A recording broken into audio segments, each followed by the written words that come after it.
Disa persona u arrestuan mëngjesin e 30 qershorit teksa policia serbe hoqi të gjitha bllokadat e vendosura në rrugët e Beogradit, njoftoi Ministria për Punë të Brendshme e Serbisë. Policia po ashtu tha se po heq barrikadat e vendosura në qytete të tjera, të cilat u vendosën nga protestuesit në 10 zona, një natë më parë si formë mosbindjes civile pas protestës së madhe studentore në Beograd.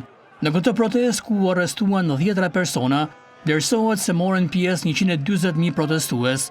Në njoftimin e policisë serbe nuk u specifikua numri i personave të arrestuar pas heqjes së bllokadave. Studentët që po bllokojnë fakultetet në Beograd kanë publikuar video të arrestimeve në rrjetet sociale duke thënë se të arrestuarit u rrahën dhe u privuan nga liria. Ministria e Brendshme serbe ndërkaq vlerësoi se policia veproi në mënyrë shumë profesionale.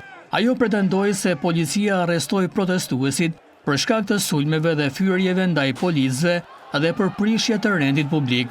Protestat po organizohen nga qytetarët me ftesën e studentëve, të cilët prej 7 muajsh po bllokojnë 10 fakultete në mbar Serbinë. Protestuesit kanë paraqitur 3 kërkesa për qeverinë serbe.